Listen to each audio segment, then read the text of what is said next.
Good morning. The Subcommittee on Financial Services and General Government will come to order. I'd like to welcome Mayor Muriel Bowser, Mayor of the District of Columbia, Phil Mendelson, Chair of the Council of D.C., and Glenn Lee, D.C.'s Chief Financial Officer. I appreciate all of you participating in today's hearing to give members of the subcommittee the opportunity to discuss the District of Columbia's fiscal year 2025 budget request and exercise oversight of the city policies and funding. It's been nearly 15 years. I was amazed to find that out myself, since the D.C. mayor has testified before the subcommittee, and 16 years since the chair of the council or CFO testified. It is my hope that we can use this conversation today as a starting point for continued dialogue and partnership. As chairman of this subcommittee, I prioritize connecting with agencies under our jurisdiction to better understand their budget requests and the utilization of funds that are appropriated by Congress. I intend to maintain the same standard with the district. So once again, it is good to have you before the committee today for what I intend to be a regular meeting, and not every 15 years. The district fiscal 2025 budget to Congress proposes $932 million for the District of Columbia, which is $142 million above the enacted level. Notably, $47 million of this increase is due to a need for more emergency preparedness funding for the upcoming presidential inauguration. As member of the House Task Force on the attempted assassination of Donald Trump, I take emergency preparedness very seriously, particularly when it comes to protecting President-elect Trump and all political leaders. With that said, the request still represents a large increase in the district's overall appropriation from Congress. So I look forward to specific dialogue on the district's budgetary needs to ensure a safe and smooth transition of power for President-elect Trump. In addition to funding, the House FSGG bill contains several general provisions that restrict the actions of the district. I'm aware that there are provisions included in our bill, both new and long-standing, with which you disagree. While we may agree on the desire to review and modify one of these provisions in particular, the restriction on the regulation of cannabis and cannabis products in order to ensure the district has authority to promote public safety, it is worth noting that each of these provisions are based on member requests in response to serious concerns with actions taken or not taken by the district. Congress will continue to maintain its constitutional authority and responsibility to exercise authority over the district's law and budgets. Particularly over the last few years, this need for oversight has become more apparent. For example, we have included a provision to prohibit the city from allowing non-citizens to vote in local elections. There is nothing more vital to the continuance of democracy than free and fair elections. As such, the right to vote is and must continue to be reserved for U.S. citizens and U.S. citizens only. Such a provision should not be necessary, but unfortunately, due to the district's actions to allow and promote non-citizen voting, it is. I look forward to further dialogue on this topic today. Additionally, I hope to have a robust conversation on the impact of federal government's telework policy on the district. This subcommittee has jurisdiction over funding for the General Services Administration and the Office of Personnel Management, two agencies that oversee federal space and personnel policy. It has been a shared goal of many on the committee, and I trust all the witnesses here today, to get our federal employees back to the office and ensure we're not throwing taxpayer dollars away by continuing to pay for unused space in federal buildings in the district. These telework policies have impacted our government in many ways, but they've had a particularly acute impact on the safety and economic stability of the District of Columbia. Once again, I thank you all for being here today. I look forward to the dialogue on these topics and more. Now I turn to our ranking member, Mr. Hoyer, for his opening remarks. Thank you very much. Thank you very much, Mr. Chairman. I want to recognize and welcome to our committee the Governor of the District of Columbia, the President of their unicameral legislature, Mr. Mendelson, and what we would call in our state the Comptroller, with whom I had the opportunity to meet just recently. By all accounts, the District of Columbia is in good shape and doing well. The city's finances are in good order. Would that the country were in a similar situation. Its economy continues to recover and grow, and workers have gradually returned to the office, although, as the chairman has indicated, not as rapidly as I think the city would like, and not as rapidly as perhaps all of us would like. Crime is decreasing, contrary to some allegations. Its population is increasing. A very good indicator of the health of a city, particularly when we see so many cities having declining populations. We owe these encouraging trends in no small part to the guidance of its leaders, especially those of us, Mr. Chairman, before us today. Their accomplishments are even more impressive in light of the efforts of some in the Congress to interfere with D.C. home rule, which posited that democracy is critically important and that the District of Columbia, as it relates to its city and its operations, should have, and the Congress adopted this, the President signed the premise that they ought to have home rule and not be simply have the Congress as an overseer. This has been a Congress, a historic Congress in terms of meddling in D.C.'s affairs. Members have tried to insert themselves in the governance of this great city, wading into local issues that ought to stay local, subject to the citizens of the District of Columbia's judgment. From a concealed carry restriction on WMATA to the right to turn on red and everything in between. Washingtonians know how to govern themselves. They don't need members from thousands of miles away to weigh in on the specifics of how they run their city or to overrule what residents of D.C. want for themselves. Protecting home rule is absolutely vital to D.C.'s continued success. And as a Maryland member, I can tell you just how crucial D.C.'s success is to the region's success. It is the heart of our region. I believe that the best way to ensure D.C.'s vitality is to grant them statehood. We passed that through the Congress of the United States in the 117th Congress, so that D.C.'s 700,000 citizens, larger than the state of Wyoming, who now lack proper representation in Congress, runs against everything our Constitution stands for. One man, one vote, except if you move from Maryland into the District of Columbia, or move from Virginia into the District of Columbia, or move from Ohio into the District of Columbia, or move from any of our states into the District of Columbia, when then, certainly the founders did not intend this, lose their vote as an American citizen in large part. Our framers did not intend for Americans to be without representation in the Congress of the United States. Considering that D.C. would be the state with the highest proportion of black residents in the nation, the lack of statehood also has disturbing implications for voting rights and equality in our country. I am eager to hear from our witnesses about the progress their city has made in spite of these obstacles. Again, I welcome all three of you, representatives of a city that is my favorite city. Now, I live in the suburbs, but I believe Washington, a unique city, a capital city, a designed city, is as beautiful and functional a capital as we have in the world. So I welcome all three of you here representing that city. Thank you, Mr. Chairman.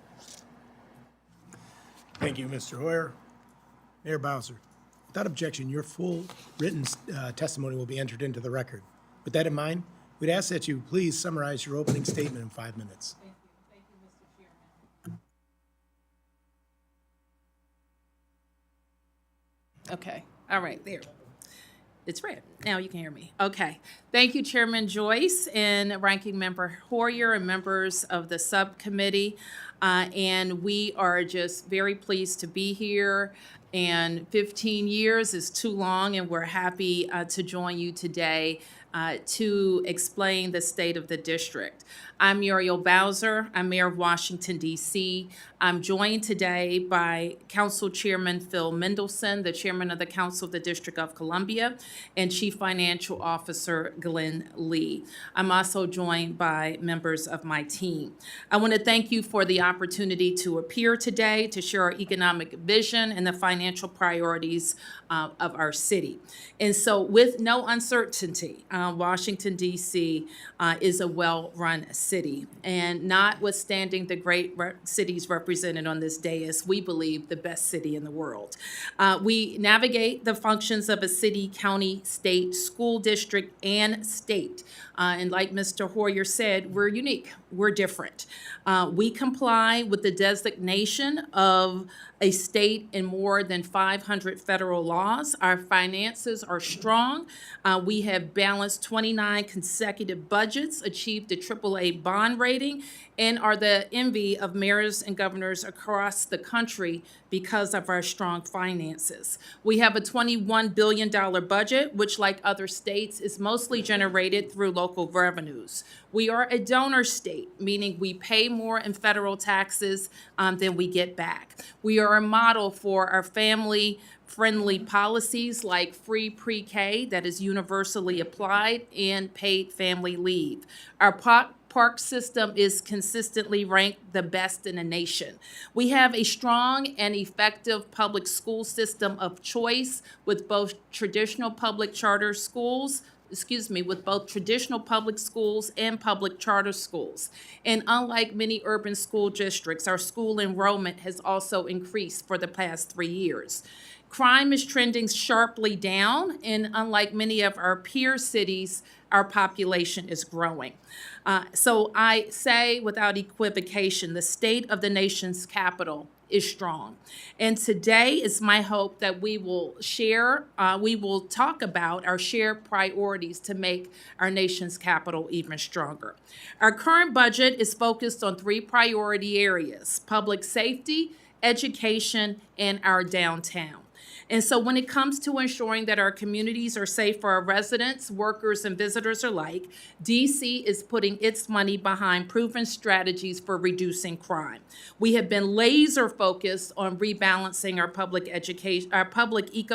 safety ecosystem to focus mostly on accountability. So I am pleased to report that violent crime in the district is down 35% compared to last year, with a nearly 50% reduction in carjackings. When we look at neighborhoods close to here, for example, violent crime is down 57% in Capitol Hill and 56% in the Navy Yard. And we see similar trends across all 8 wards.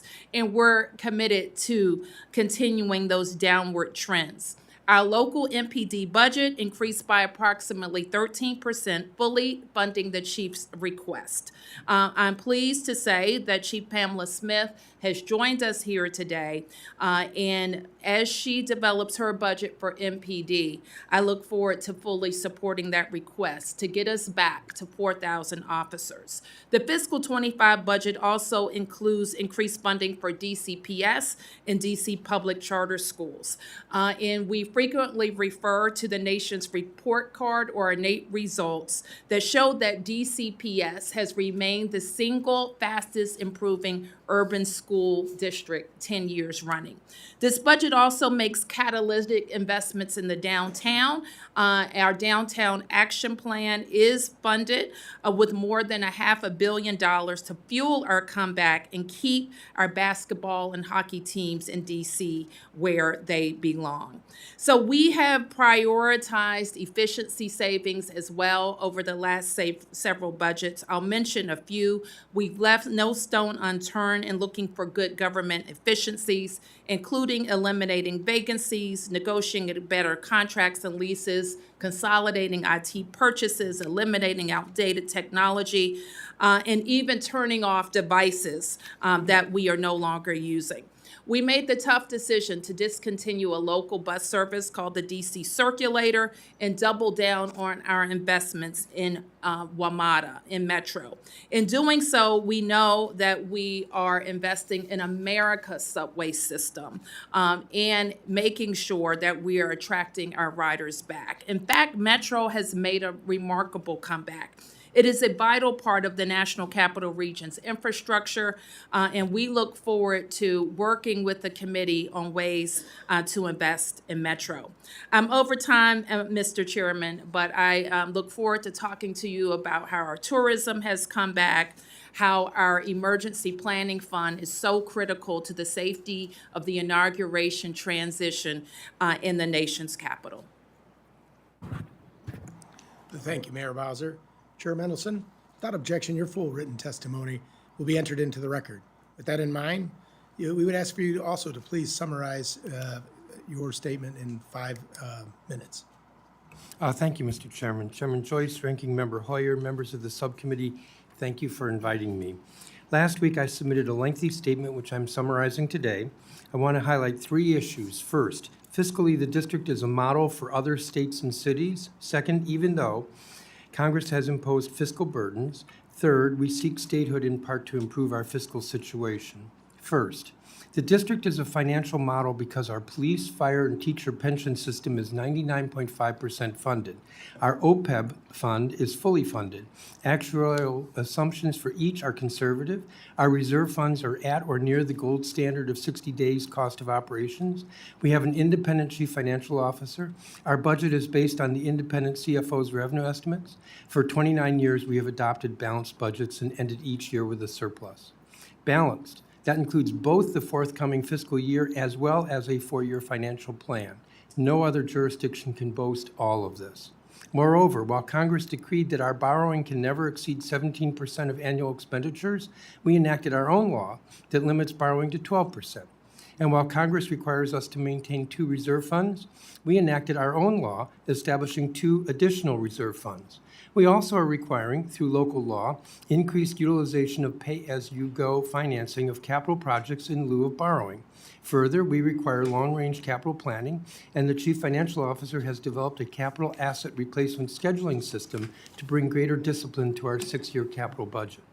Financially, the district is healthy, and our revenues are consistently growing, despite challenges such as a largely teleworking federal workforce. We are a leader in public education with almost $3.3 billion in the budget. Our teacher salaries are competitive. Our charter school sector is robust. We provide universal pre-K education. On a per capita basis, we are a leader in funding the creation and maintenance of affordable housing, a difficult task in an expensive market. And in each of the past 4 years, we have fully funded our police department's efforts to retain and attract police officers in a market where jurisdictions across the country have struggled with recruitment. Right now, retirements are at their lowest in a decade, and our recruitment classes are growing in size. However, we have had to overcome federally created impediments. First, our relationship with the federal government is expressly cited by the Wall Street ratings agencies as a risk factor. Congress's inability to adopt appropriation acts on time, fights over the debt ceiling, the too often threats of a government shutdown. These federal problems increase our cost of borrowing. Second, nearly half the land in the district is federal or international and therefore tax exempt. The total foregone tax revenue for this is estimated at over $2 billion. Unlike many states, the district receives no federal payment for this. Third, the prohibition on taxing income at its source. We are the only jurisdiction with the inability to tax income at its source. The foregone revenue could be significant, but here again, there's no federal payment to offset this congressional prohibition.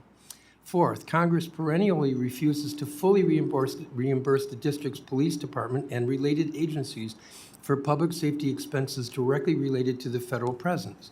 The district willingly protects public safety, but was unreimbursed a total of $83 million in the past 4 years. For fiscal year 2025, the House would appropriate $20 million less than is needed for emergency planning and security, such as the police. And then Congress adds riders to its appropriation bill for the district.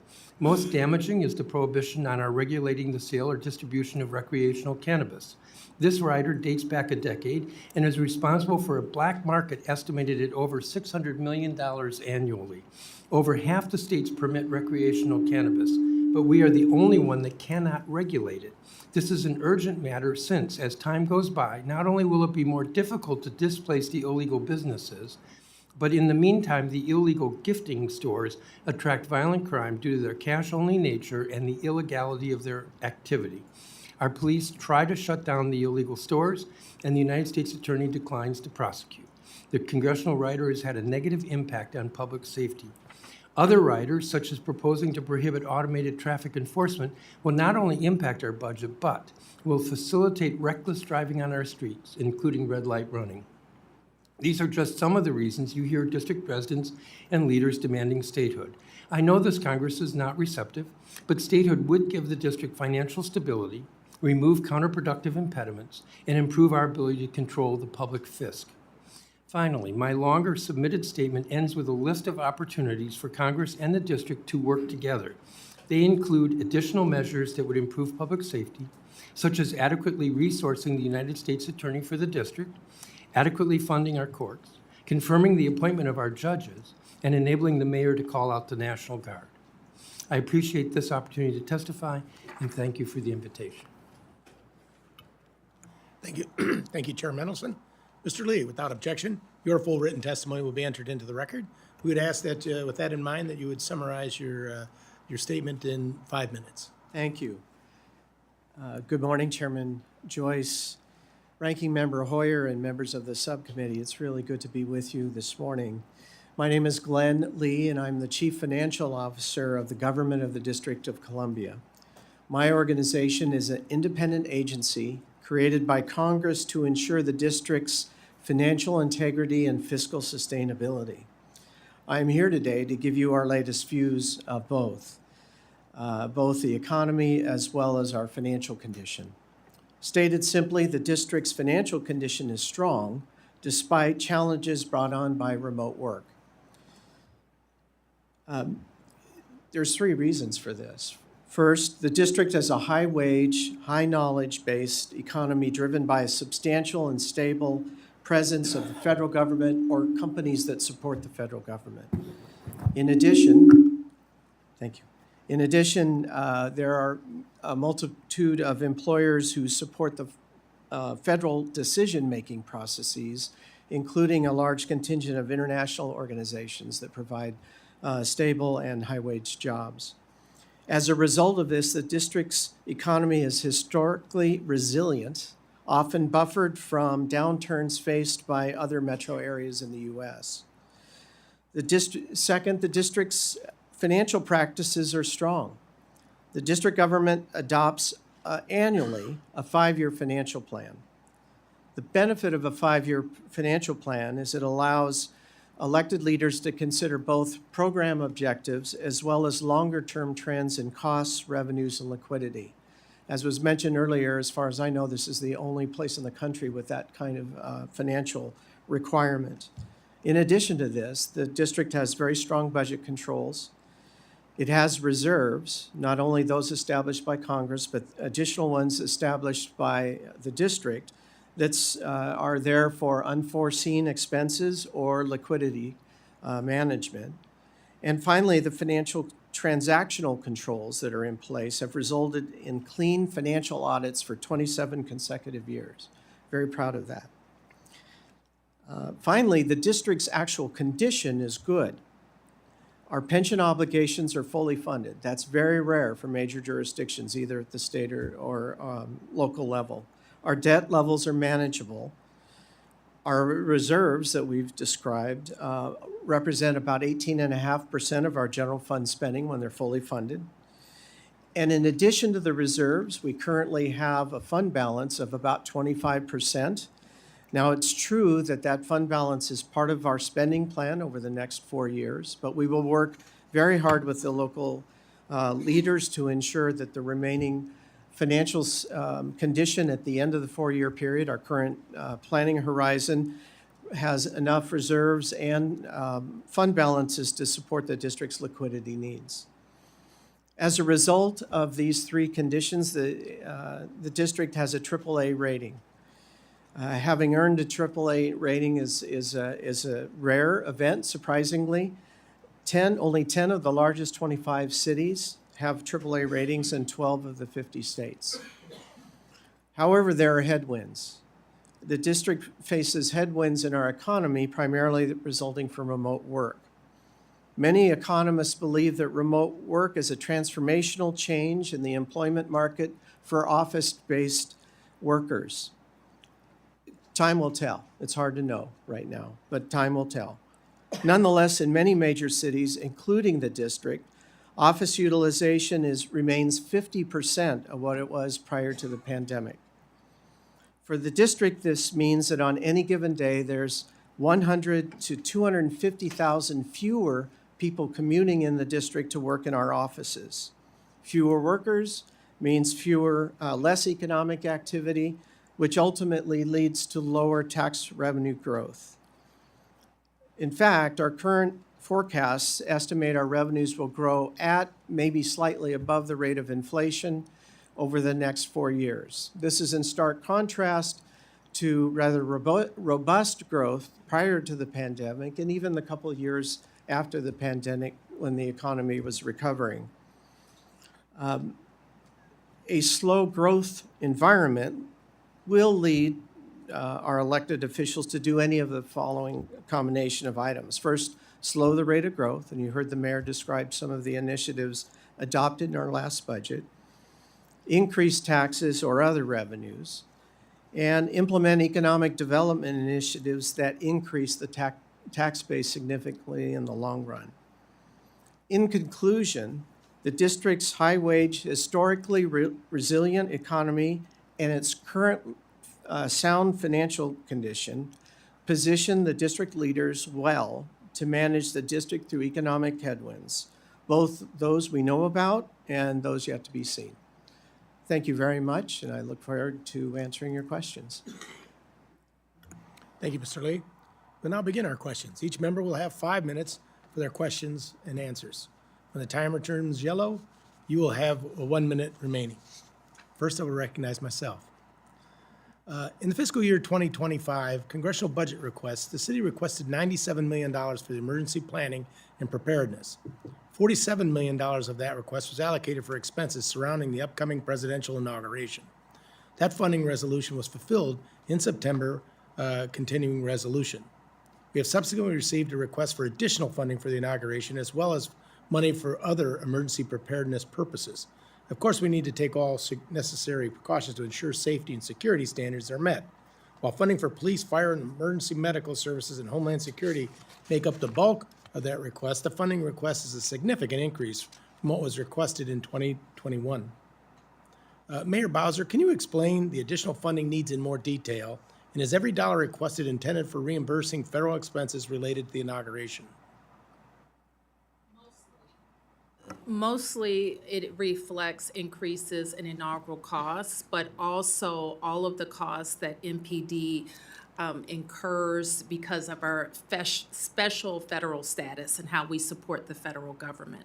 So the Metropolitan Police Department is our local DC police, and we support the Secret Service on movements of dignitaries.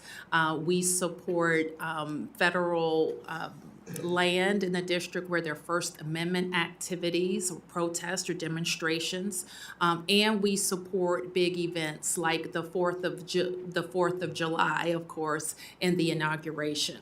What we've seen since 2021 that you referenced, in 2021 we had about 524 such events. Last year, we had 1,525 such events. So we are detailing our police officers and accounting for additional time, largely, that our MPD is supporting those events. We also think that inaugural costs are increasing. You have mentioned the threat environment that is different in this inauguration, even in previous inaugurations where there's always a high level of security. As you know, these are designated national special security events under the leadership of the United States Secret Service. We work hand in hand with the service to support the security of the event. Our expectation is even that the additional $3 million that we have requested is based on the costs that are coming in. And I'd like to have you expound on how is the city partnering with Capitol Police, Secret Service, and other federal law enforcement to ensure the safety and security of President-elect Trump, Vice President-elect Vance, and all those who will be in attendance at the inauguration? Yes, so the National Special Security Event structure is led by the United States Secret Service. We have a organization that stood up every 4 years called the DC PIC, Presidential Inauguration Committee. There's a similar PIC committee from the Congress, and we work hand in hand with the incoming administration, the Presidential PIC Committee, to ensure that the activities have appropriate support. So the Secret Service organizes all of the security individuals in partnership with the federal law enforcement officials and the Metropolitan Police Department. At this point, is the city prepared for the inauguration, particularly in terms of having enough police and security officers? And how many memorandums of understanding have been signed with other jurisdictions for an increased police presence for 2025? Do you know by any chance the number of jurisdictions? I remember some being housed in our garages over here Yes. in the Capitol Office Building. How many officers have been committed, and how does that compare to 17 and 21? Well, the chief, actually, we gave a report out yesterday to the DC community, and we would like to have 4,000 officers. I think we're at 3,998, something like that. And the chief Trending in the right also direction. reported that departments continue to reach out to her to request, to come and support the activities. So we think in terms of the number of law enforcement officials that we'll have the number that we expect. Do you believe there'll be enough law enforcement to keep the residents, dignitaries, and visitors safe? We are certainly going to work through the process, work hand in hand with Secret Service to make sure that any unusual threats, we don't have that type of intelligence at this stage, and we will work to make sure that we have local law enforcement to support the Secret Service's security plan.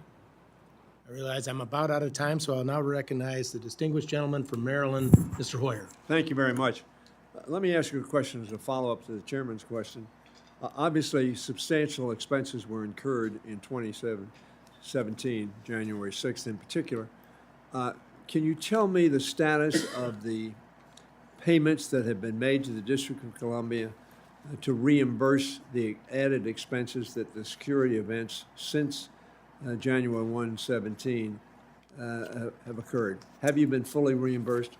We haven't been fully reimbursed for the inaugurals, and I'm looking now to make sure I know the difference. The original budget, for example, in 2017, we're outstanding $7.3 million for the inaugural expenses and about $2.2 million for other security expenses throughout that year. Does that include the January 6th? January 6th would be in 2021, and we are outstanding 6.2 for the inaugural expenses, and the other expenses, $21.2 million. So somewhere in the neighborhood of $40 million Yes. in that round figure have not been reimbursed by the federal government. Notwithstanding that, obviously, those were federal events, essentially. Yes. Thank you. If I may, in my statement, I noted the total for the past 4 years is $83 million that we expended that was not reimbursed 83 million. for the 4 years. So that's part of the expense that you incur because we are the federal government, but for that probably would not have incurred those particular expenses. You'd obviously have public safety expenses, but not those particular increases. Right, that's correct. And they were not anticipated, of course. They were not anticipated. Let me ask you something. In 2016, you had a referendum on statehood. 86% of your residents voted for that. Citizens, I presume, Yes. voted for that. Can you explain that high percentage? Well, yes, Mr. Hoyer, and in fact, since, that was 2016, I became mayor in 2015, and we were very intent on changing the conversation around statehood, and part of our campaign included rewriting our Constitution, including talking to all of our residents in a constitutional convention and going back out to the voters. And what we explained was the only way to really secure DC autonomy, to make sure that we can speak for all of the residents without interference, is statehood. You've explained already that our population is greater than 2 states. We take care of ourselves. We have addressed constitutional concerns that have been raised regarding DC's admission as a state. And so the House has approved DC's admission 2 times. We've also achieved greater support from our surrounding jurisdictions, including your support, Mr. Hoyer, for statehood for the district. Thank you very much. As a country, we of course support very strongly self-determination of peoples around the world. Yes. In my view, this is a particular example where our principles are not being pursued in a way that reflects that 86% of the people of this jurisdiction, the District of Columbia, or the state of Washington Douglas, Yes. would be manifested. Yes. Mr. Chairman, I think we really ought to do that. I want to observe, first of all, you're correct, I'm sure. For 15 years, we have talked about the District of Columbia on the floor about none of the funds can be used for this, that, or the other. But for 15 years, we have not given them the opportunity to appear before the Congress of the United States and state its case. So not only do we not honor home rule, but we don't honor our responsibility that we discuss hearing from the jurisdiction that is most affected by our decision with reference to the District of Columbia. I have 10 seconds remaining, so I will yield back the balance of my time. Thank you, Mr. Hoyer. The chair will now recognize Ms. Hinson from Iowa. Thank you, Mr. Chairman. Good morning. Good morning. Madam Mayor, Chair Mendelson, and CFO Lee. Thank you so much for coming before our committee today to answer our questions and talk about the budget. It goes without saying, but one of my top priorities is safety and security for Iowa families. That applies when they come here to the Capitol as well. And when we're hearing from families who are coming here to the Capitol to visit not only our facilities here, but the national monuments as well, we're talking a lot about, obviously, the inauguration coming up in a couple of weeks. Making sure that they can come here and return home safely is a top priority. And while I appreciate that your testimony today outlined some steps that you are taking to improve public safety, I think that people are still concerned about the level of violent crime here in the city. And while we have seen that decline, last year was the district's deadliest in more than 2 decades. It's down, but it's still unacceptably high, is what I would say. So what is your message to Americans who are coming here, who want to be safe and visit the nation's capital, but still knowing that that crime is very, very high? Well, what I would say, and thank you, Congresswoman, is Americans are coming to the district every single day. In fact, people from around the world are coming to the district every single day. Last year, we broke records in terms of our visitation.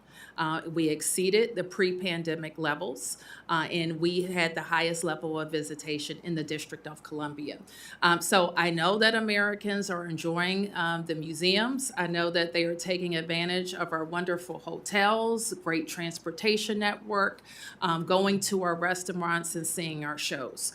We share, however, you will never hear anybody say more loudly than me that any level of violence in our city is unacceptable.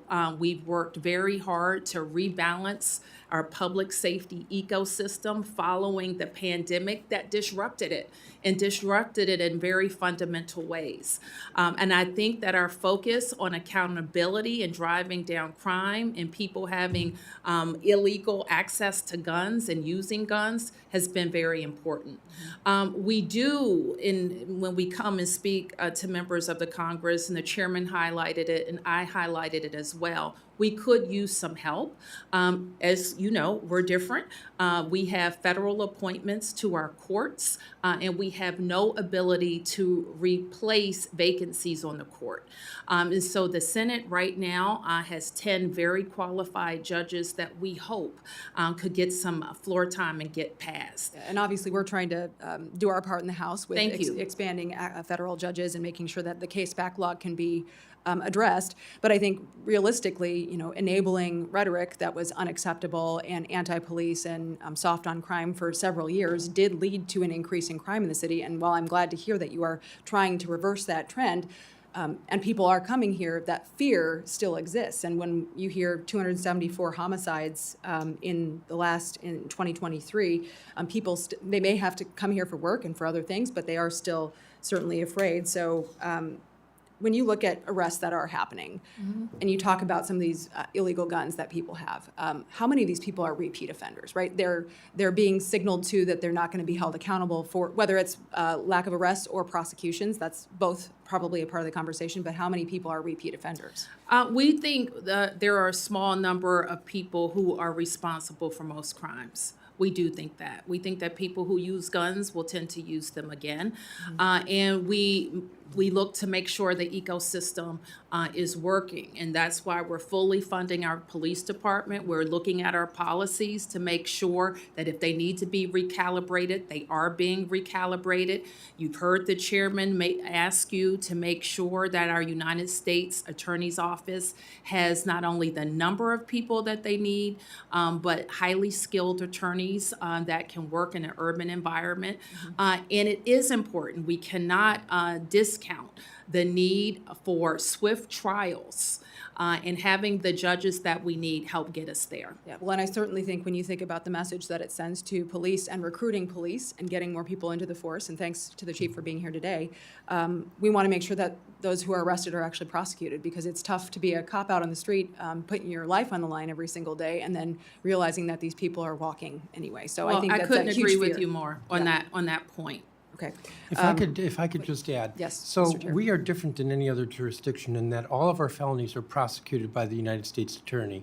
And as of about a year ago, maybe a year and a half ago, the U.S. Attorney was declining to prosecute over 2/3 of the arrests that were presented to him. That's a significant problem, and that's why I spoke to more resources for the U.S. Attorney's Office. Our courts are backlogged because of the vacancies. That was an article in today's Post about that. That also impacts public safety in the district. Last year, we had about 280 homicides.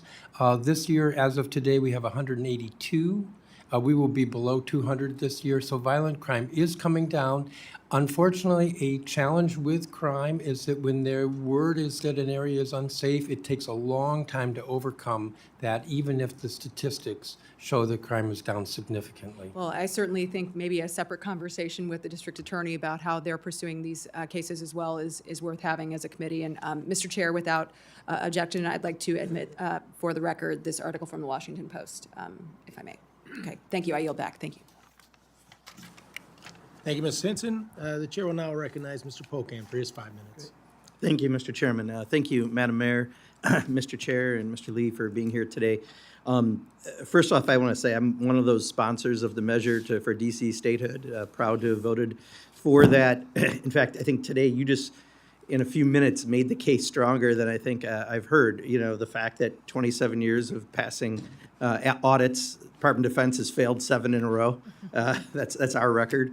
AAA rating, 10 out of 25 major cities having that. And yet the problem is we've shortchanged you $83 million over the last 4 years, and we can't pass our budgets on time, and that has ripple effects on how you operate. I'd like to just specifically talk about that. Not only do we have a problem with our review and we don't do that timely, I'd love to hear a little more about that, but also when we don't pass our budgets or we have continuing resolutions, how does that directly impact, you've maintained all this, strong financial measures, but we've made it hard.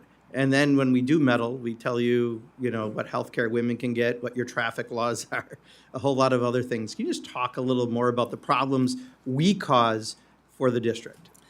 Well, first of all, we have and we are able to continue the operations of the district even if the Congress has a discussion whether you're going to continue the operations of the federal government. So that we've been able to separate ourselves with your help from that discussion. Still, it creates a lot of anxiety if there is a discussion in the city about if the Congress will continue to operate. We have the businesses that work with the federal government and Congress concerned. We have some contractors who won't get paid. We have then people who won't get paid, who live in the district, Maryland and Virginia and other places for the federal government.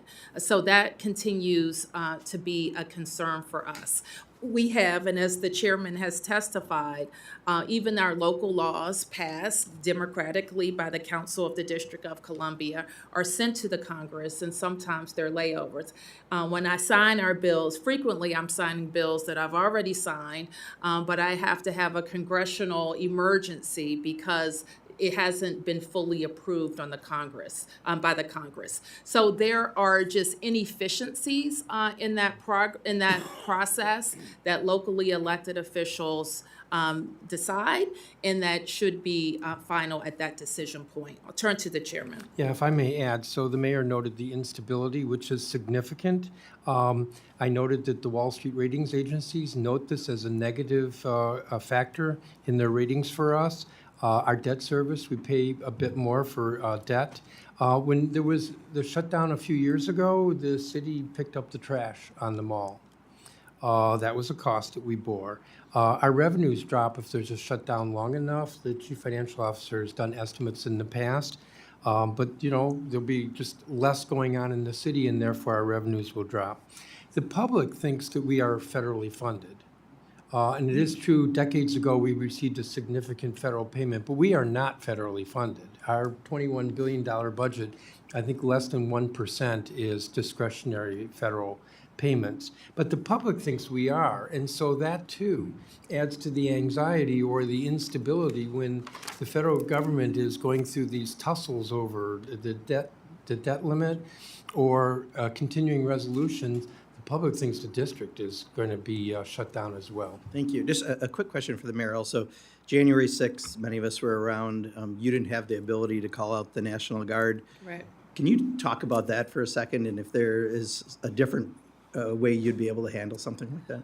Well, yes. So the DC National Guard, or sometimes say it's a misnomer because it is unlike the Maryland National Guard or the Virginia National Guard that report to the governors of those states. That is not the case in Washington, D.C.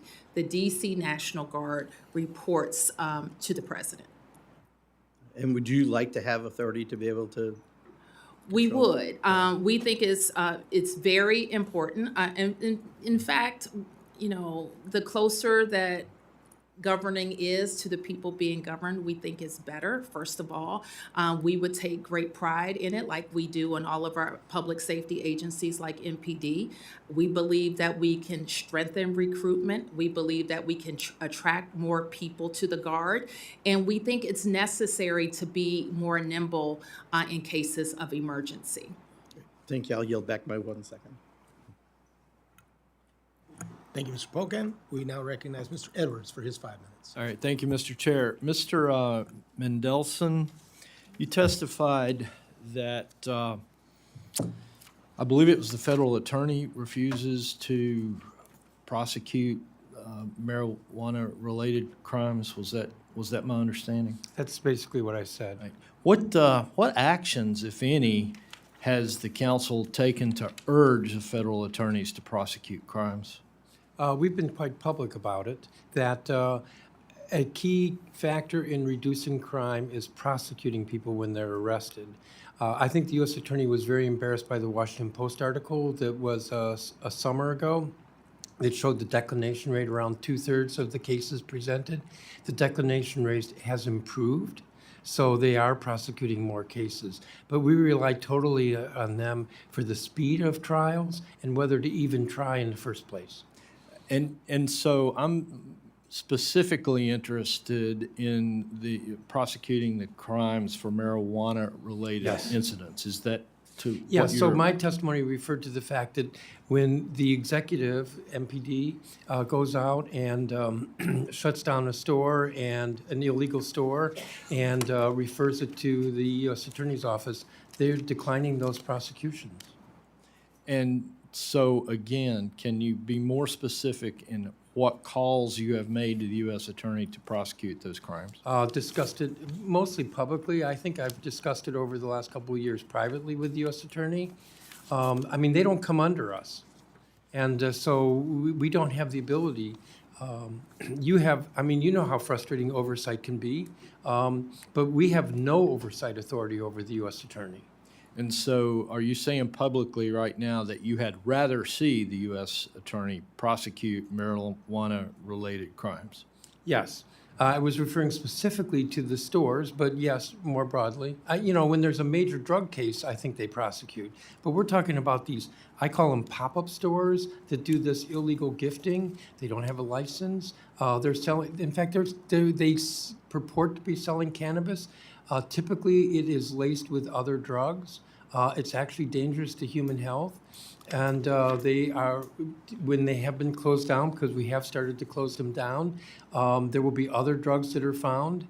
And it's a real problem, and they're just not getting prosecuted in the courts. Well, I appreciate your stance towards seeing more prosecutions in D.C. Thank you for that. Mr. Lee, in your testimony, you mentioned that slow revenue growth requires elected officials to reduce growth in spending, increase taxes, or encourage new economic development pathways to expand the tax base. Which of these three avenues have you recommended to the D.C. leadership, and have they taken any of those recommendations? I think I used the word "and." It takes all three to address slower revenue growth. Appreciate that our role is to support the mayor and council with financial transaction management, constructing a budget. They are responsible for determining each of those sets of policies, whether it's cost growth in programs, what revenues to execute or not, or what deductions we manage in the management of taxes, and certainly economic development initiatives.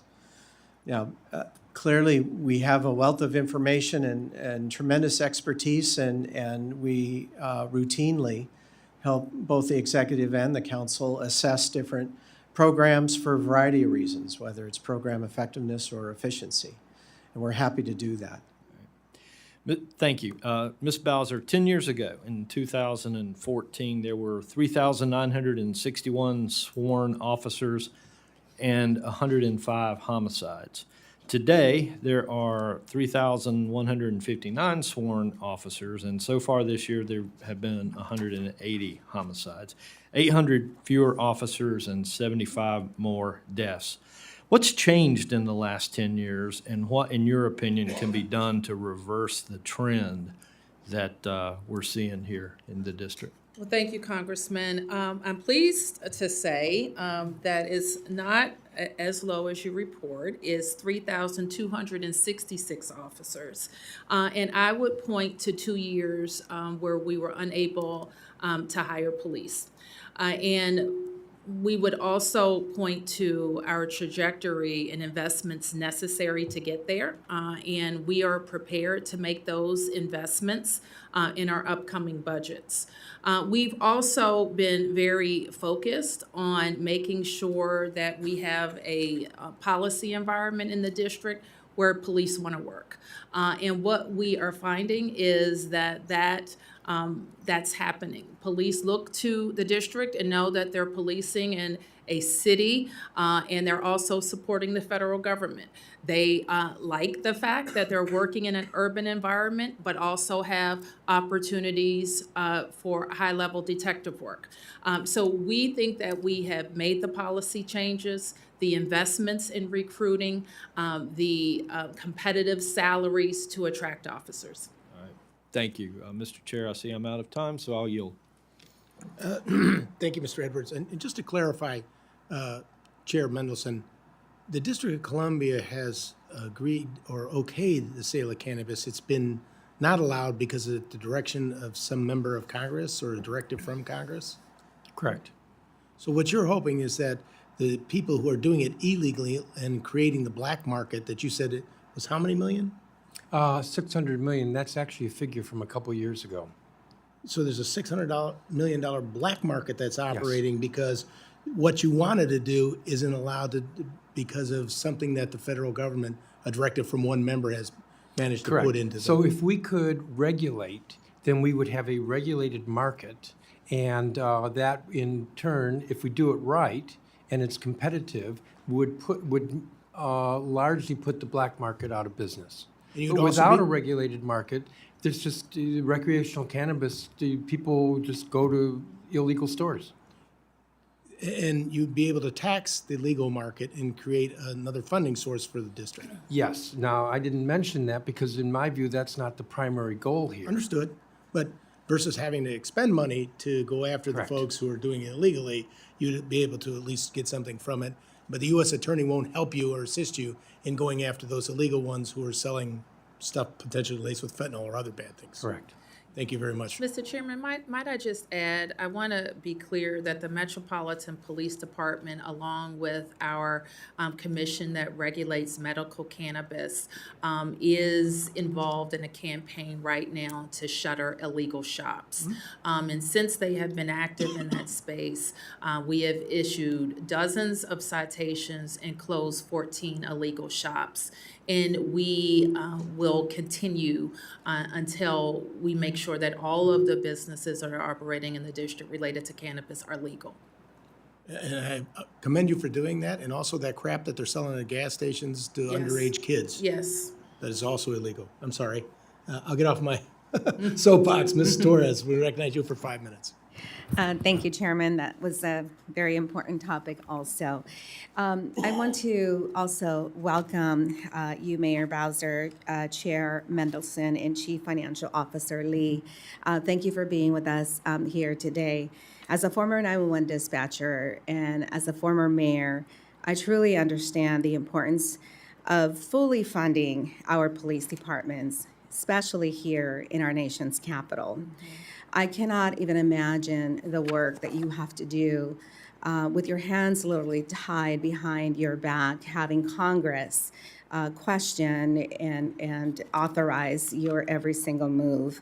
It is my understanding that this bill provides DC with $20 million less than requested for emergency planning and security costs. According to the bill report, emergency planning and security costs cover public safety efforts to provide support for the United States Secret Service and to respond to terrorist threats and attacks. I am greatly concerned for this committee's priority to defund our local law enforcement by $20 million critical dollars needed to keep us safe. On January 6, 2021, when a violent mob of insurrectionists attacked our nation's capital, it was DC police who answered our call for help. Let us not forget that there was a real attempt to hang the Republican vice president of the time. After January 6, Congress should have learned our lesson about supporting DC's safety protocols. Once again, I am deeply, deeply troubled by this bill defunding the DC police. My questions are, I'd like to hear more background from you. Can you provide insight into how underfunding emergency planning and security costs will impact public safety in Washington, D.C., and your ability to support our Capitol Police during a time of urgent need? Well, it affects our public safety ecosystem across all 8 wards, because what the chief of police will always do is fully deploy our police where needed. So if we're underfunded from what it costs us to do that from the federal government, it necessarily means that it's coming up from someplace else in our budget. Our budgets have to be balanced. We do have the ability to tap into our emergency reserves, but we also have to replenish those emergency reserves. So we cannot run at a deficit. So if we have $80 million over the last 4 years to support the federal government that were not reimbursed, it means it could have come from transportation, it could have come from schools. It could have come from supporting our local businesses and economic development. So it came from someplace else. Including training the first responders that we need to support our nation's capital. Without fully funding emergency planning and security costs, how will DC prepare for the large upcoming security events? And I know you've covered a little bit of this, but from a very personal perspective, let me just share with you. When I attended Donald Trump's inauguration, I was wearing a vest. I was wearing a dress, and my guest was an elected official from my community. When I attended Joe Biden's inauguration, I was wearing a bulletproof vest and accompanied by a security guard. We cannot allow for this to happen again. So how are you tying the knots and ensuring that we have the support that we need? Well, we're very confident in the United States Secret Service, who is the leader of all national special security events. As you know, I requested, and it was approved, that the January 6th, your proceedings here on January 6th, have now been designated a national special security event, also under the command and control of the Secret Service, which was different than the January. Which means more overtime costs for you. It could mean more overtime costs for us, for sure. And that's why, when we're talking about reimbursement, we're not suggesting that if this isn't all sorted out by January 20th, that we're going to short our support to the Secret Service, because we're going to be there. Thank you, and I yield back.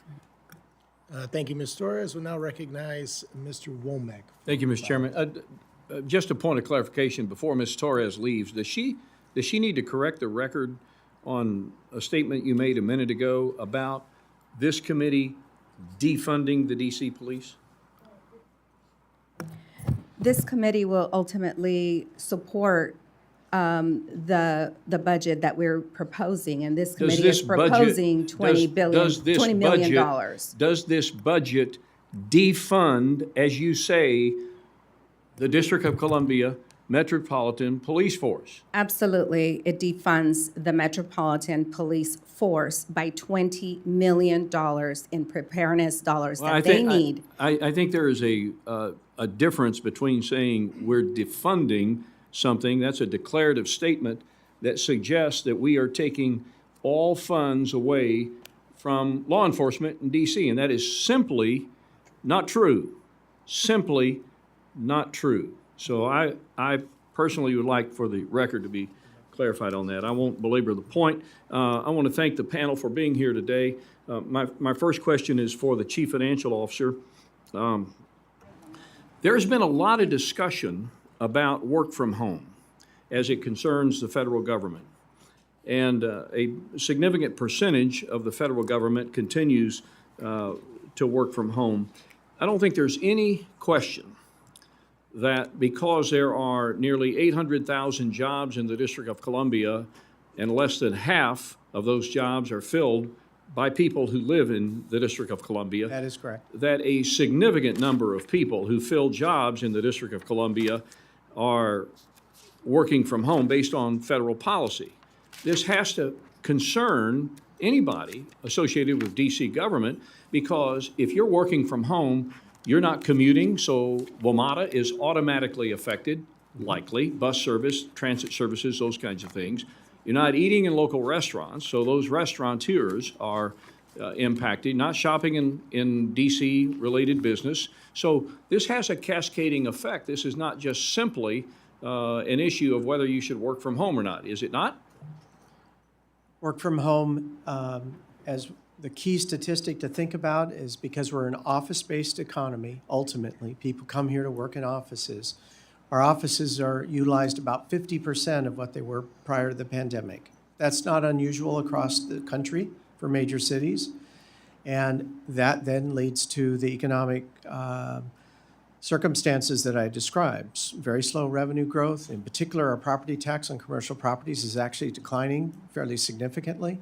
On the other hand, other revenues are buoying up our total revenue outlook. So the bottom line is remote work hinders the growth of our economy, our revenue streams, as it does most major cities across the country. So that is absolutely true. Mr. Womack, if I could just add, so Please do. federal workers are not the majority of workers in the district, but they are a significant number. And when they don't come into work, it means, because many of them use WMATA or Metro, that means there are fewer riders on Metro, which is why Metro right now has a funding crunch. It means that these office buildings are vacant, and many of them are now the leases are being turned back, and so that means real property values have gone down and our real property tax has gone down. And then when workers are in their offices, many of them go out for lunch, or they go and buy something, a gift, or maybe they stick around for dinner or beer after work, and they're not, so our sales taxes are down. So it's hurting us in at least those three ways. All right, so I would, and I'm a former mayor, and so this kind of stuff really interests me, because what impacts the city economically certainly has an impact on the DC government. Is it possible, Mr. Lee, that we haven't fully realized the impact of the commercial real estate bubble, as I call it? Yes, we anticipate commercial values to continue to decline for 2 to 3 years, but frankly, we're in uncharted waters for commercial real estate in many central cities. We don't know in the longer run how the use of space will change with a much higher proportion of workers working remotely. So to the best of our ability, we're estimating a further decline, but we don't know whether that would actually, if it's not going to be worse than that. Mayor, I'm going to ask you to weigh in here for a second. I know you don't like the federal government telling you guys how to operate, but I'm going to give you a chance to tell us how we should operate.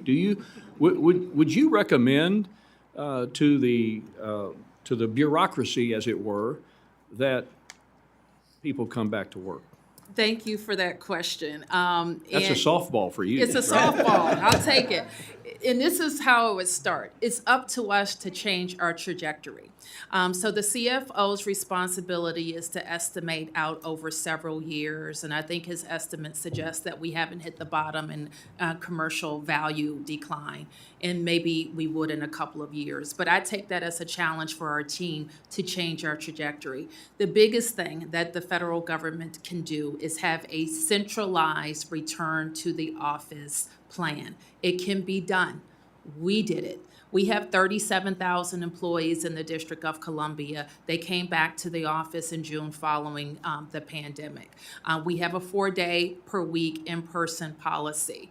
And quite frankly, the federal government's disparate policies, if you work for the IRS is this, if you work for energy is that, if you work for Treasury is something else, is problematic, not just for the federal employees, but also a lot of the private sector who say, this is what they say to me, we'll come back 5 days a week when the feds come back 5 days a week. And so we need a centralized policy that makes sense. sense. And all of the things that my colleagues here have suggested will improve. But more than that, Mr. Womack, it's also important for us in the National Capital Region to say we're proud to host the federal government. We've built for many decades an infrastructure that supports a productive American workforce. And so we want to also have a very thoughtful conversation about how those federal agencies in the National Capital Region make sense for American productivity. I appreciate the response. In the vernacular of softball, you hit that one out of the park. Thank you. I yield back. Thank you, Mr. Womack. Now recognize Mr. Bishop for his 5 minutes of Thank questions. you very much, Mr. Chairman. Thank you, Mayor Bowser, Mr. Lee, and Chairman Mendelson for your appearance today. I'm a strong proponent of home rule. Mayor Bowser and Mr. Lee, the House FSGG bill includes several policy provisions which either prohibit or restrict district funds from carrying out certain laws and policies. These laws and policies include abortion, reproductive health, vehicle emission standards, and even whether drivers are permitted to make a right turn at a red light. Broadly speaking, how do these provisions impact the day-to-day operations of the district government? And what impact do they have on the ability of the district to support and encourage economic activity? And then I have a second question I'll give you now.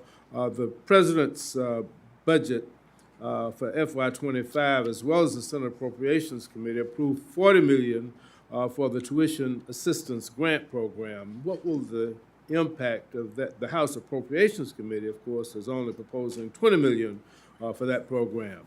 So what will the impact of that 50% cut be in terms of the grants that the city will be able to provide to undergraduate district students to attend public universities and colleges nationwide? Two questions. Okay, so the first question, Mr. Bishop, about riders, we have addressed in some talking about the cannabis rider. The ATE rider, we think, has a deleterious effect on safety as it relates to traffic fatalities in the district. These measures have been carefully considered either by the council or DC voters, and we think those decisions need to continue to be made locally. The cannabis regulation, Mr. Mendelson has already talked about, but it's so important that we emphasize that a tax and regulatory scheme helps us promote safety for adult use. And to your point, Mr. Joyce, the voters did not approve non-adult use of possession or use of cannabis in the district. So it remains illegal for juveniles to use or possess cannabis in the district. But we feel very strongly that we can have a safe and legal structure for adult recreational use, building on what has been a successful medical use regime in the district for many years. And in speaking about earlier, it was mentioned that a shift in if we have to overspend in our federal support, our emergency public safety fund, it does have a pinch, or it could have a pinch on our ability to spend for the Metropolitan Police Department. So that's why having that increase is so important. As it relates to TAG, the Tuition Assistance Grant, I have to say it has been an incredible benefit for DC residents that has been supported by this Congress for many years. And while our students have the benefit of TAG, $10,000 that they can take to any public university or $2,500 to HBCUs, it also has a 50-state impact in that many states are receiving our students with that benefit. So it's not just the DC benefit, it's 50 states benefit from the infusion of TAG. We think that we need to make, and we'll need your help with this, some changes to ensure that we're fully implementing TAG. It's been $10,000 since its implementation. We know what the cost of higher ed have done over that same period of time. We know that now at least 60% of the tag recipients are using the full amount.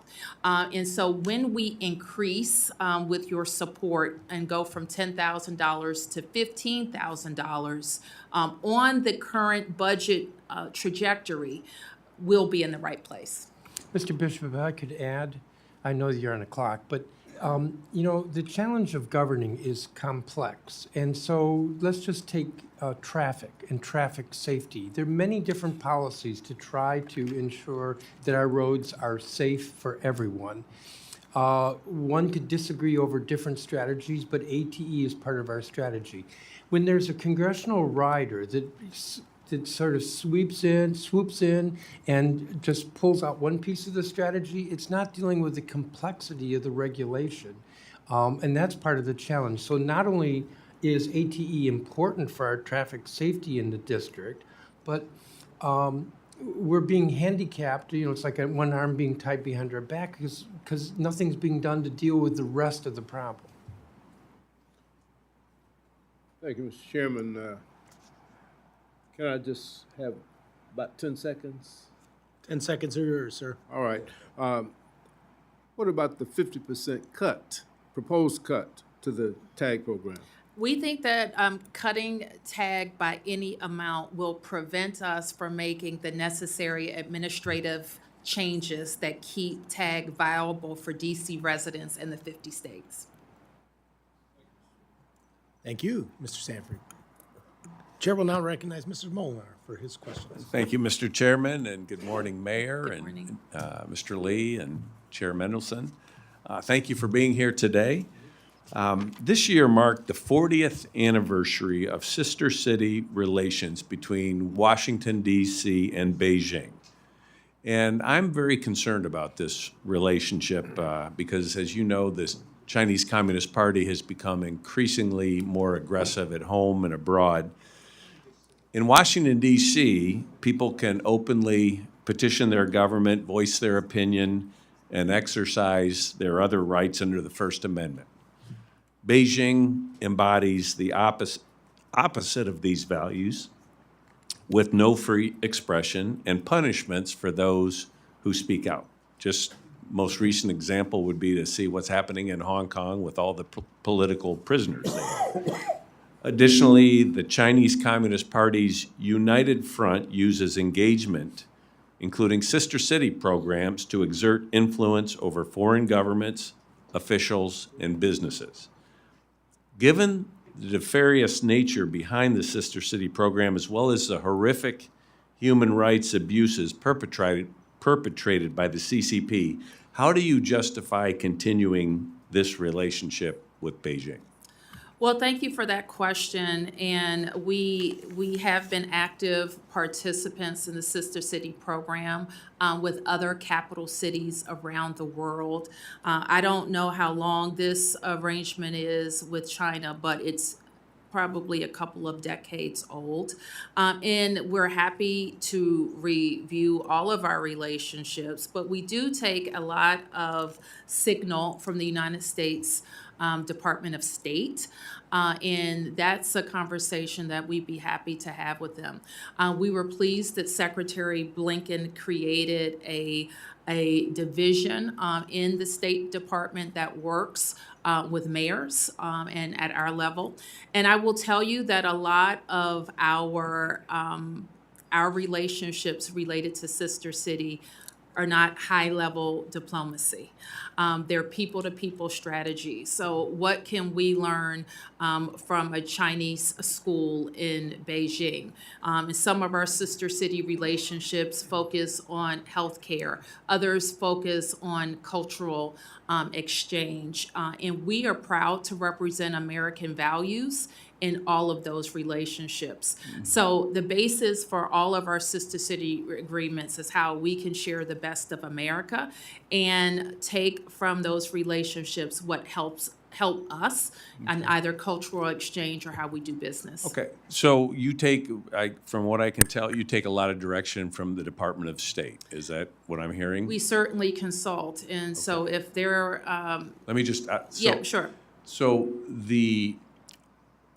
Biden administration, as well as the Trump administration, both have declared a genocide being perpetrated by the Chinese Communist Party. Are you familiar with that? I'm not familiar with us cutting off all diplomatic relations with No, China. I didn't say that, but they've declared that there is a genocide occurring in China, specifically with respect to the Uyghur Muslim population. Both the Biden administration as well as the Trump administration have declared that. As I said, I will be happy to review that in the context of what the basis of our relationship is. Okay, I appreciate that because it gets even more complicated because throughout Washington, D.C., the propaganda arm of the Chinese Communist Party is distributing their China daily newspaper, and they have it in boxes all across the city. Are there regulations that determine what can be placed in different places around Washington, D.C.? I think all of the newspaper boxes there used to be many more newspaper boxes, and Yeah, we it's don't. declining, I reckon. Yes. But I guess the question is, I'm wondering, how much does the Chinese Communist Party pay for that communication? None. No, nothing. Who pays for the boxes throughout the? You're bringing up something that I actually looked at a few years ago because we don't regulate, and it's very difficult for us to regulate because of First Amendment issues. So those boxes are placed without the district getting paid for them. So they, okay. But I haven't seen any of those boxes. Well, I guess my question is, if it's an arm of the Chinese Communist Party, and they can put them anywhere in Washington, D.C., does that concern you? It concerns me, and if nothing else, I think that there's a visual neatness issue. I know you're getting at content. Content is very difficult for us to be able to regulate. But I guess, Mr. Chairman, if I might have a minute more to explore some of these. All right, thank you. So do you believe that the Chinese Communist Party has First Amendment rights here in Washington, D.C., similar to what other? Well, I hate the way you phrase it, but I think the simple answer is that we as a government cannot discriminate based on content, whoever is saying whatever they're saying. Okay, all right. Just one last question. In Michigan, my home state, we had a Chinese national, because we had same-day voter registration there.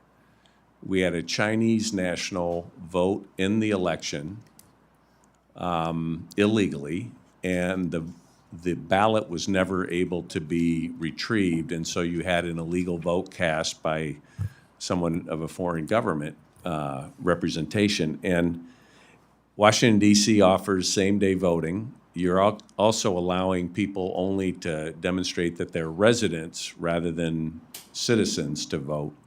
How would you protect federal elections? Because we contribute $500,000 towards federal, election grants for D.C. How would you prevent a Chinese national from voting in a federal election here in Washington, D.C.? Well, Congressman, we have a board of elections that operates independently. I appoint the commissioners to that board. I'm very proud of the way that they administer elections, and we've had a lot of reforms to the process that have opened up the franchise of voting, which we think is helpful to how we produce local policy and run our government. So the Board of Elections, they have really taken on the challenge of administering our elections in a fair, impartial way and a transparent way. Is it fair, though, they counting have votes. Is it fair to have a Chinese national voting in an American federal election here in Washington, D.C.? Only if a person qualifies can they vote.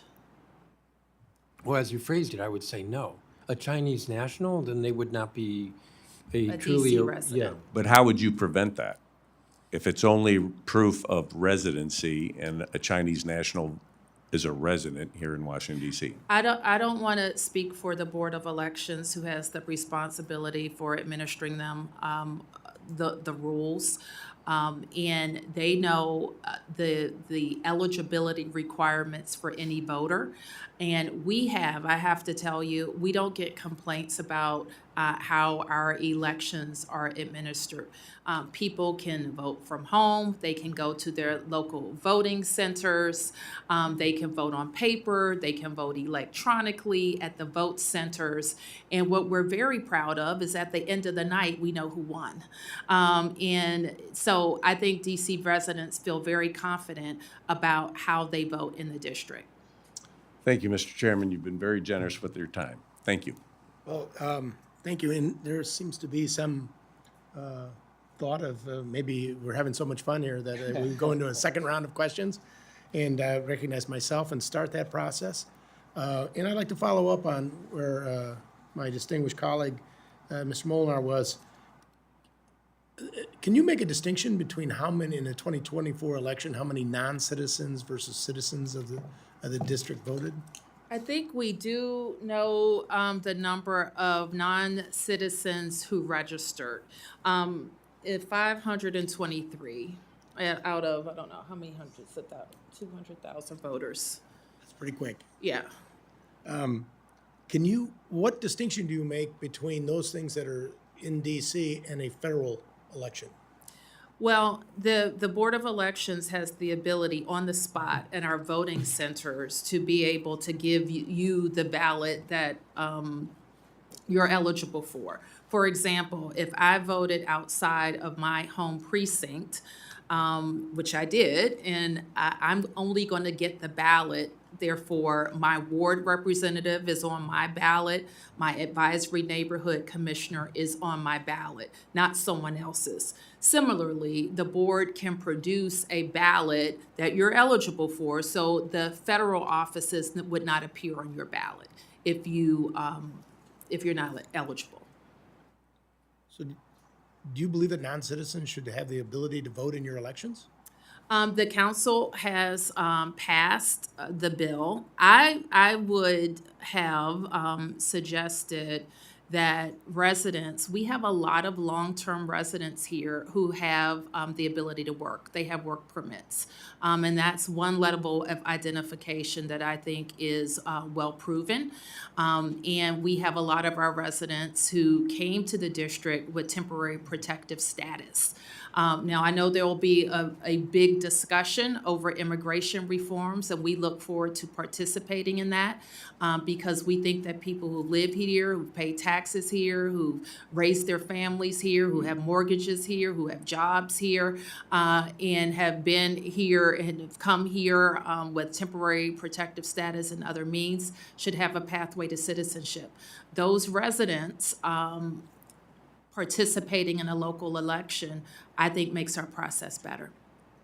Chair Mendelson, do you share the same beliefs? I don't want to pit you against each other, but. Well, and you won't. And I also am the chair of the council, which adopted the legislation. Where we come from, our perspective is that these individuals who may not be United States citizens still are residents of the district. And they participate, as the mayor said. We want them to participate, if for no other reason than public safety purposes, if there is some illegal activity or domestic violence, we want them to feel that they can report that. We need them to report that. And so we try not to discriminate against them. And if they are participating in our city, then because we provide city services, we feel that they should have a voice in the election of the city.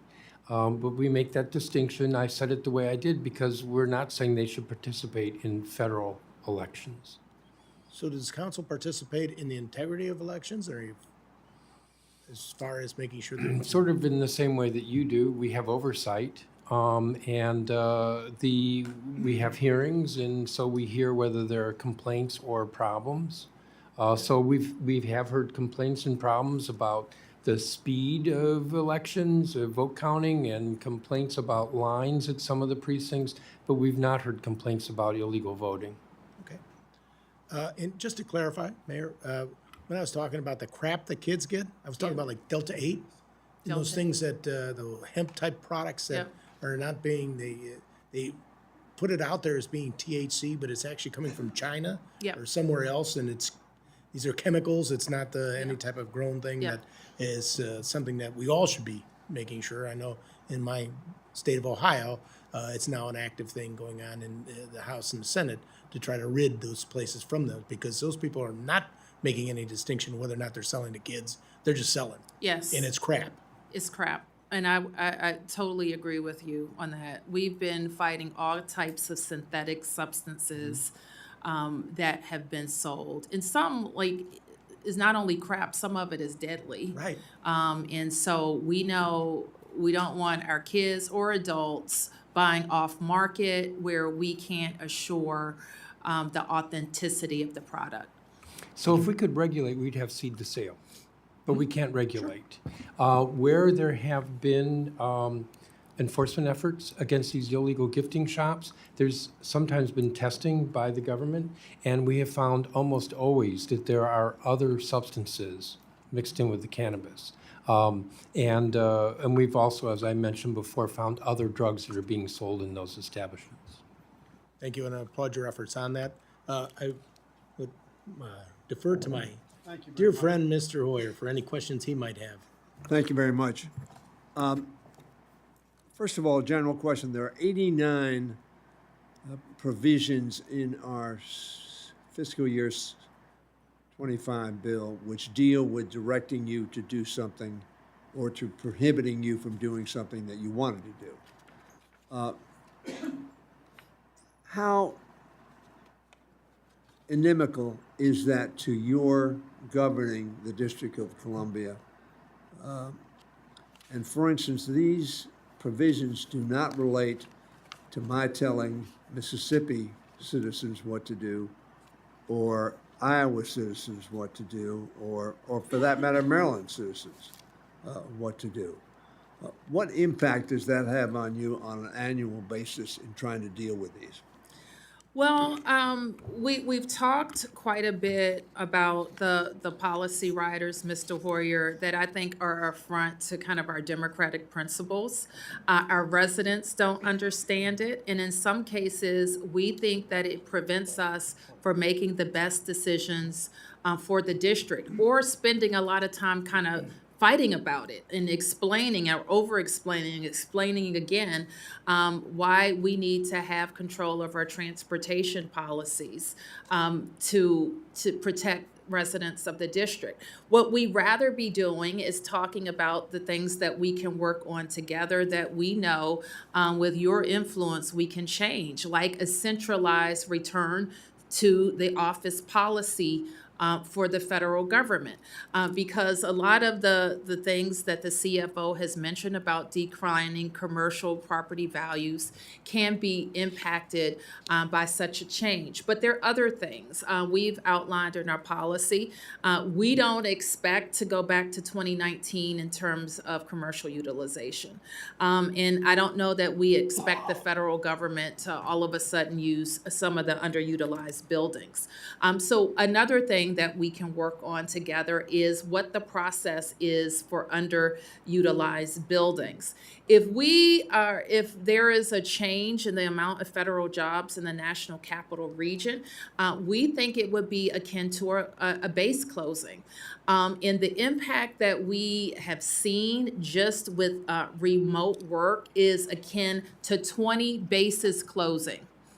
And we know when that happens, the federal government steps up with a BRAC process, the base realignment, with support, financial assistance, worker retraining assistance, all of those things that would accompany such a huge federal decision that impacts the local economy.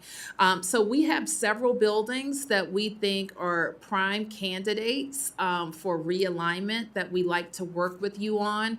But I think a larger discussion when it comes to our budget, which I might add, what we're talking about in this federal payment is not the $21 billion budget that is raised from DT taxpayers. it is the amount that we need from the feds to support federal purposes. And so I really would like to identify ways that we can talk about how we support a return to the office and how we repurpose federal buildings and what the federal government's role should be in what we've lost. So there are a lot of opportunities, as I said at the end of my written statement, where we could be working together on issues. But to speak to your question, I didn't like how I phrased my answer earlier to Mr. Bishop, but when I said that governance is actually quite complex, I tried to illustrate it with the ATE process and traffic safety, but I could give some other examples. Cannabis, where we're seeing it counterproductive in terms of public safety. A rider from years ago that's not in place now, thankfully. Remember the prohibition on needle exchange? And as a consequence, we led the country in terms of HIV/AIDS rate. That was public health. And so if you are going to step in and say we can't do one strategy, well, what are the other strategies? That's what I meant by governance is complex. And so we put together different policies or strategies to affect traffic safety, or for public safety and regulating cannabis, or in the case of needle exchange for dealing with HIV/AIDS. And these riders have the effect of just pulling out a piece and leaving us with trying to figure out how to put back together the fabric of what we're trying to deal with, public health, public safety, whatever. Appreciate that very much. I have been concerned. You're on now. Well, I may be off, but on the mic.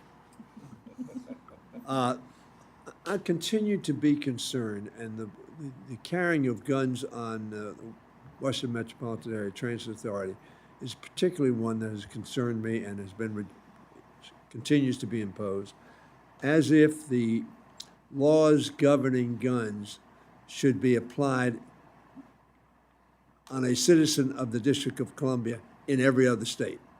So that if the District of Columbia were more narrow or more broad, that would be applicable in the receiving state of the citizen. If you get we have a lot of people come here.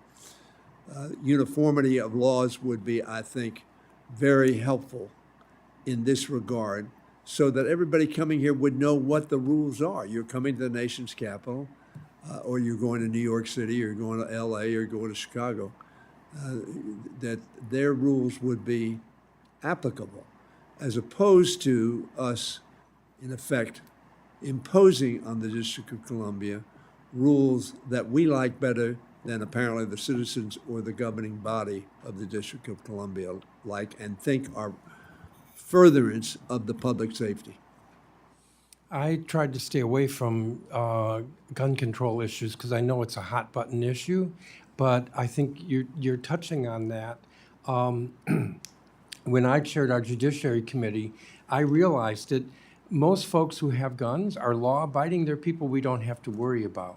But there are folks who are not law-abiding, and that's what we're trying to figure out how to deal with, which is why we have the regulations we have.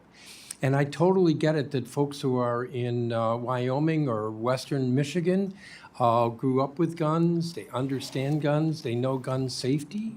Those are not people who live in urban jurisdictions. And so that's just another area where, well, if Congress is going to step in, well, how do we deal with the greater complexity of gun violence? How do we ensure that our homicides go from 190 this year, that's where I think we'll end up, down to 100 as opposed to going up? Thank you. Thank you. We'll move on out to Mrs. Henson. Thank you. If we want to have a conversation about concealed carry reciprocity, I think Iowans would be open to that. And we have a lot of big cities in Iowa. I would invite you to come visit Cedar Rapids, where I live. It is a great town, and we have great, safe people who respect our gun safety laws in Iowa. Mayor Bowser, I want to come back to a conversation again we've had about remote work for employees. I want to thank you for highlighting the importance of an in-person federal workforce.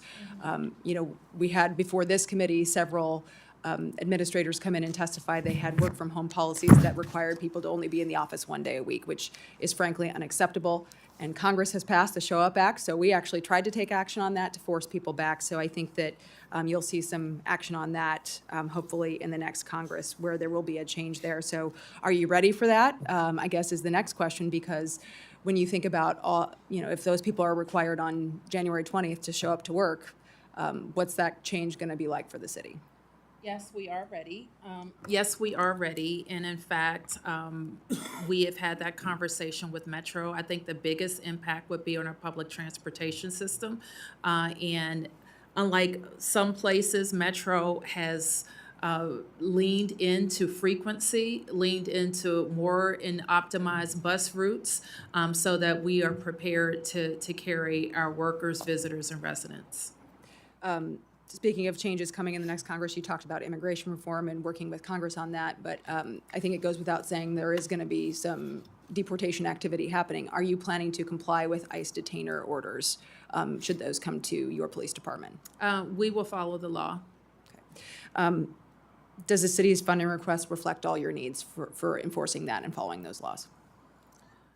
It reflects the current law, yes. Do you anticipate that you'll have additional expense there?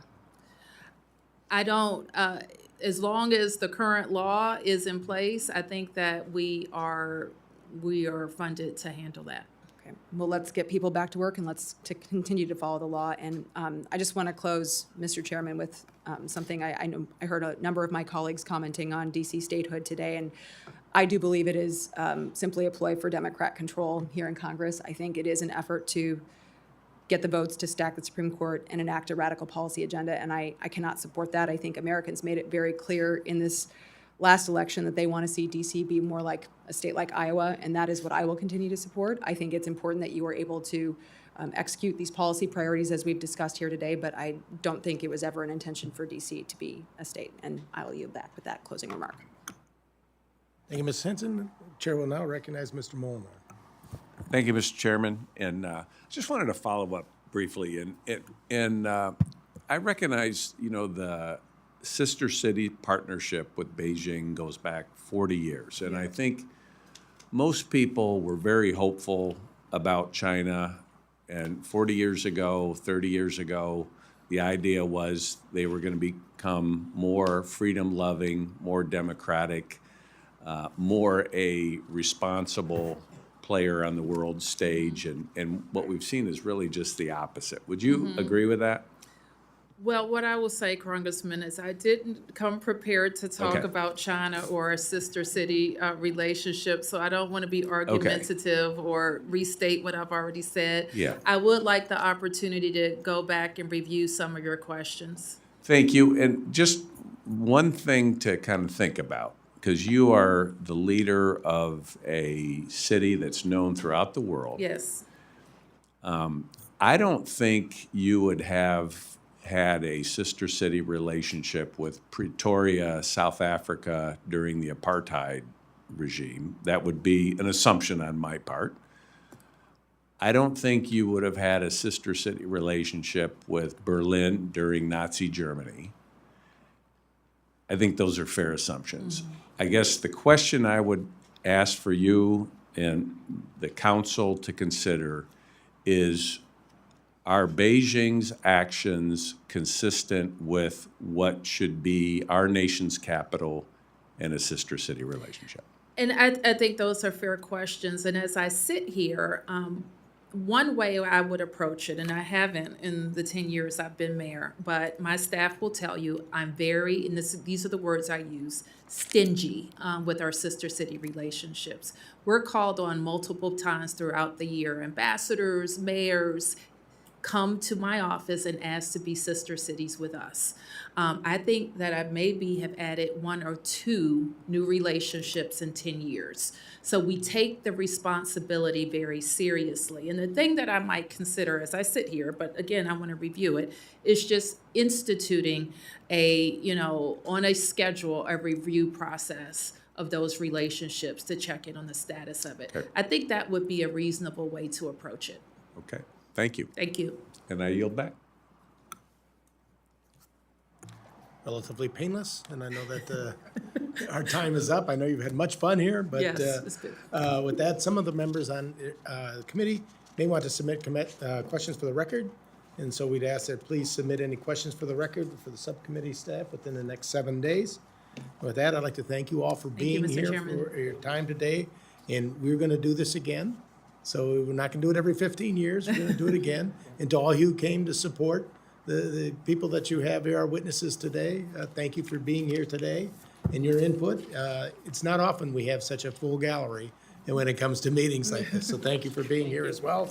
And with that, the subcommittee stands adjourned. Thank you. Thank you. Thank you, Mr. Chairman.